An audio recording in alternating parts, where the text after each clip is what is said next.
What up, Damo? I see you, cuz. What up? Tezo. Baby, please excuse my swag. I don't mean to swag. Morning like the Cavs, pocket full of cash. Baby, just excuse my swag. Say, baby, please excuse my swag. I don't mean to swag. Ballin' like the Cavs, pocket full of cash. Baby, just excuse my swag. Say, baby, please excuse my swag. Third time in one show.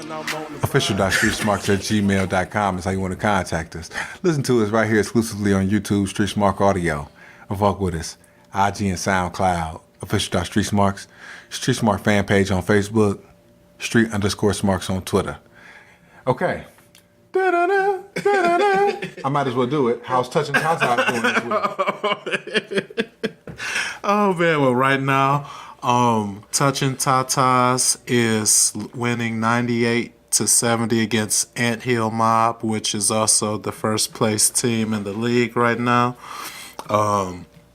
So once, hopefully once I win, they will both be tied for first place. 10-man, 12-man. 10-man. That's good. I like 10-man teams. When I did that football Dungeons and Dragons. So much fun. Speaking of real football, how'd the Browns do?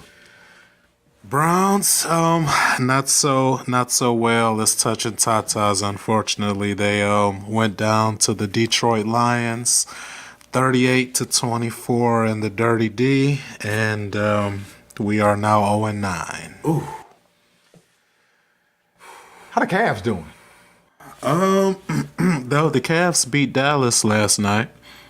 Like I heard, Kyrie Irving won like 12 in a row up in Boston.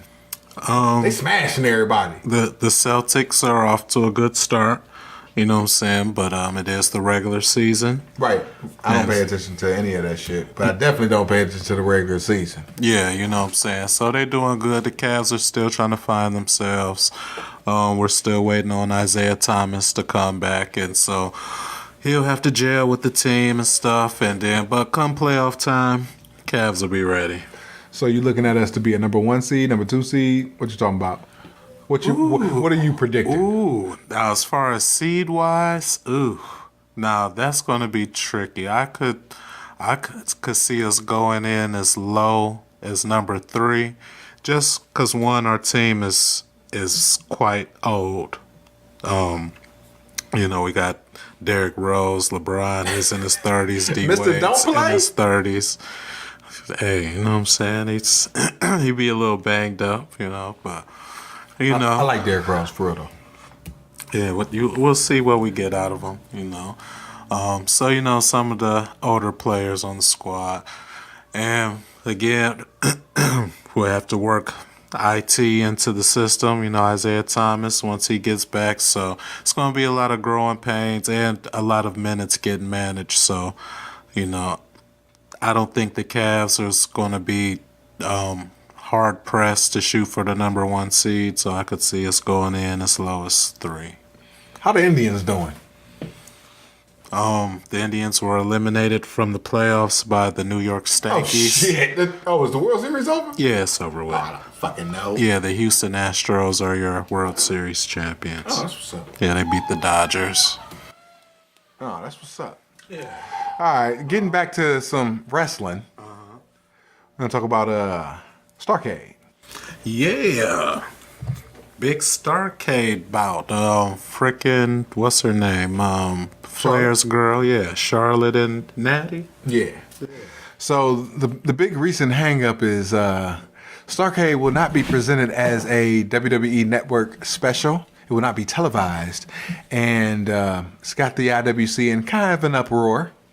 I imagine so. Why is it not going to be televised? Okay. Put on the network. All right, so here's my postulation. So Starrcade originally started out in 1983 as a closed circuit show. It was conceived by Dusty Rhodes. Dusty was on loan from Championship Wrestling from Florida to book for Crockett. So in '83 he devised this Uber card of sorts to be to finalize the big matches in the Mid-Atlantic territory. Okay. So they wanted to culminate with Flair's. This is going to be the coronation for Flair. Okay. That's why the first Starrcade is a Flair for the gold, but it wasn't a pay-per-view. You know what I'm saying? It was on closed circuit, so there aren't any tapes of the show really in circulation. People have seen it, via like bonus footage on other DVD sets and shit like that, and they've pieced together a Starrcade card. But I don't think there's an actual Starrcade '83. You know what I'm saying? So with that being said, WCW eventually killed Mid-Atlantic. They killed the territory. You know what I'm saying? And the thing about it is that in order to rebuild a territory, it has to be killed. WCW and the NWO definitely did that over the years. So you can't rush and start a new promotion or a new thing because you got to get the stink off. Okay. You got to get the stink off the territory. Right. Okay? Right. Gotta let it air out a little bit. Now, some people will say, okay, well, it's synonymous with Flair. So if you're going to have a new Starrcade, it should be highlighted by Charlotte, and it should be televised. Makes sense to me. But in order to regrow the mythos of the Starrcade, the mythos of the territory and everything like that, you have to have these untelevised events. Boy, like November to Remember '93. Oh, I thought this was 2017. So I got to deal with this on '93, and I got to deal with this in 2017. Are you freaking kidding me? You finally get me interested in watching two broads wrestle, and now I can't even watch the broads wrestle. And guess what? So when Starrcade eventually comes back, I won't give a shit. There will be a contingent who will give a shit because the anticipation has grown so great that it could fill a 20,000 seat arena. Okay, you put Starrcade on the marquee right now, you could probably fill 5,000, and that'd be okay. That'd be on par with what WWE is doing for their house shows. But Starrcade isn't going to be a house show. Starrcade is going to be the real granddaddy of them all. So in order to present it as such, you have to rebuild it. So they're going to use it as a platform for the women, and they're going to center it around Charlotte because it was centered around Rick before. So give it a couple years. Let Charlotte rebuild fucking Mid-Atlantic. And when it comes back, Starrcade 19 or Starrcade 2020, you know what I'm saying? And it's going to be the show that Charlotte built or rebuilt. Well, you just said that Starrcade '83 was on closed circuit television. The WWE Network is the 2017 version of closed circuit television, and the freaking show should be on the WWE Network. Are you freaking kidding me? I'm just giving you my reasoning and my postulation behind it. Well, in my opinion, it's not good enough. Guess what? Are you going to cancel your fucking subscription? No, I am not. So guess what? In 3 years, when you see Starrcade 2020 and they show highlights from the first match, the Charlotte and Natalya match, and they show the next match where will be probably a dog collar match between Sasha and somebody. You know what I'm saying? Sasha and Tessa Blanchard probably. Oh, that won't be too demeaning for the female talent. It'd be a bitch collar match. 2 female dogs. You know what I'm saying? That won't be beneath them. Oh, God. I don't know. In this PC environment, it might be. Ooh, speaking of well, you know what? I shouldn't lump PC environment with the overabundance of reports of sexual misconduct and abuse and stuff. It's Kevin Spacey. Who just came out. Somebody that came for George Takei. Oh my. The dude on the one of the producers on The Flash, got somebody coming for him. Louis C.K. That's just 4 off the top of my head this week. I would imagine that it would be media driven. You know, a couple years ago, and it scared every black man into the house because every black man was getting shot on the news a couple years ago in the summer. You know what I'm saying? Austin Sterling died, then Castile Boy died. It was like 3 in like 1 week. Scared every black man to death. So now, I guess it's Hollywood's turn, or no pun intended, Hollyweird turn to get accused of misconduct. Oh, apparently. Oh, and another one. You remember Corey Haim? Feldman. No, Corey. I'm talking about Corey. Oh yeah, the Corey. The one that's dead. Yeah. Oh my bad. The one that's dead. Yeah. So one of his childhood friends or whatever. I did the quotation, air quotes and stuff, but they might have been his friend for all or not. But anyway, it said Charlie Sheen molested him when he was like 13 or something or other. I said that 5 years ago. Oh shit. Corey Feldman has been on this pedophilia tip for a long time. The media has just finally pushed the button and said, push Hollywood pedophilia. Elijah Wood has been another person who's been on the Hollywood pedophilia tip. But Corey Feldman, when he was on his initial rants and ravings about people who touched him and shit like that, he had gave some subtle clues as to who touched Corey Haim. And I had deduced that it was Charlie Sheen. Oh, because wow. he said at the time, this was during Charlie Sheen's famous meltdown. Tiger Blood, you know what I'm saying? Winning, yeah. All that shit, right? And he said, Corey Feldman had said that whoever had touched Haim was like big in the media, and there was nobody that was any bigger in the media at the time than Charlie Sheen. So I'd say that, I think Charlie Sheen was fucking Corey Haim back in the day. Everybody was like, oh, no, you're crazy. Because Charlie Sheen was crazy. So it's easily to write off. Gotcha. And now, 5 years later, it came out, Charlie Sheen allegedly was fucking Corey Haim. Ooh-wee. I don't profit for profit, man. I don't. I'll drink to that. When I say it, man, I was like, yo, it only made sense. He was on this winning shit, and everybody had just wrote it off because he was crazy. Mm-hmm. He was just crazy, He was fucking the 2 goddesses and shit. You know what I'm saying? He was on that shit.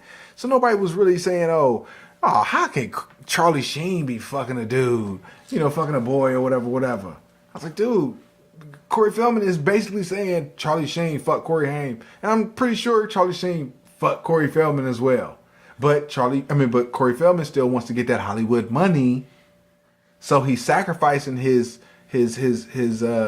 pride to be in the limelight once again, and to push that Hollywood. They touch people, they touch kids. That's what it is. We so not to to bring it full circle, because it's an amazing talent that I have to bring it full circle back to PC, because this is probably what I'm about to ask is no longer PC, but I'm going to ask anyway. But I'm gonna whisper it though. Do you think this explains Charlie Sheen's HIV? There are those who believe that HIV is not transferable via sex. Via sex. There are those who believe that it's only a blood type deal, like a sharing needles type deal, because it just seems weird to me that the people who have died of AIDS, and they were also drug addicts. You know what I'm saying? They were also IV users, or they were also like Arthur Ashe. He died of AIDS. The tennis player. Right. You know what I'm saying? But he had a blood transfusion. Right. Okay. Well, they said Eazy-E died of AIDS. You know what I'm saying? But the story is that he got injected with the shit. Okay. You know, there's guys like Mitch Richmond who had a 30 for 30. He was a NASCAR driver. You should watch that 30 for 30. But he was also a drug user. So it's kind of weird to me that, you know, people are dying of AIDS, but they're also drug users. But at the same time, you got somebody like Magic Johnson, who didn't use drugs, Right. who's still alive with HIV. Yeah. Weird. You know, some people joke that he has the cure. I'm under the assumption that he doesn't have HIV. I think it was a publicity stunt. Whoa, Nelly, now that would be a hell of a scandal if he never had it in the first place. No, I honestly believe that Magic Johnson is a homosexual, and that he also Oh, shit.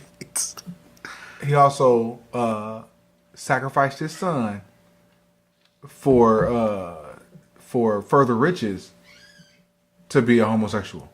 You know what I'm saying? Like nothing. Like I'll say this: the older people get, you see it. Like the older celebrities get, the gayer they look. Like look at Dr. Dre now. Yeah. That dude looks gay as shit. Like if you look at him, you know what I'm saying, during his NWA days, you know what I'm saying, he's all hard as fuck. But then Eazy-E put him on blast with the world class record crew shit. And he was in the sequin. And now you look at the motherfucker now when he's standing next to Jimmy Iovine and Eminem and shit, and you go, oh man, he look like he's supposed to look in the world class record crew days. He don't look like NWA dude. No. Nah, there's no way. You know what I'm saying? Like just start peeping. Like I'll task you this. Look at the celebrities that you I'm not gonna say idolize, but you know what I'm saying, people that you like, you were fond of their music, you're fond of their acting, you're fond of their comedy, you're fond of whatever the hell. And look at them then, and then look at them now. And don't tell me if you don't get no motherfucking suspect look like motherfucker don't look right. That motherfucker look like he take dick. Or he give dick. Or he give and take dick. Whichever. And that's cool. But the point being is that you done led a generation of motherfuckers astray to do all types of bullshit and demean women and over-sexualize relationships and everything like that. Meanwhile, you fucking dudes. Fuck out of here. Woo. Fuck out of here, my nigga. There's a story where Suge, you know what I'm saying, that Suge recounts. He's talking about Pac. He's talking about Dre. He says, Pac comes down from the studio and he says, yo, I'm trying to get some music done, but motherfucking Dre is up there with Bruce and they fucking. You know what I'm saying? And then they had a come to Jesus meeting, you know what I'm saying, where they air out dirty laundry. And he says, and Pac says to Dre, I don't respect you because you fuck men. Oh, and wow. Dre says, allegedly, I don't fuck men. I fuck men and women. You know what I'm saying? And again, let's clarify that. Make that make sense for me. Oh, Lord. You know what I'm saying? Make that make sense. I can't. There's nothing I can do. Right. So again, when you look at these motherfuckers, man, and I love the Chronic, but I can't bang the Chronic now knowing that I think that Dre is a homo. You know what I'm saying? Yeah. You know what I'm saying? Or you hear suspect lyrics from Notorious Big. You know what I'm saying? You look so good. I suck on your daddy's dick. You know what I'm saying? That's the first time I heard. The very first time I heard that. I heard that shit back in heard that shit back in '93. Yeah. Was like, I don't like that song. On the show soundtrack was right. The me and my bitch shit. Yo, we gonna go back to Everyday Thing. Yeah. Oh man, I was just playing that the other day and shit. Wifey didn't know what Everyday Thing was. I said, Nigga, that was the song of that summer. Oh man, shoot! I hipped white chocolate onto it before I. It's an everyday thing when you let your nuts hang. That shit was the shit. Hell yeah! Damn, we used to bang that shit all summer. Yeah, but we wasn't fucking with that. Me and my bitch shit with the computer love beat. Nah, we wasn't fucking with that.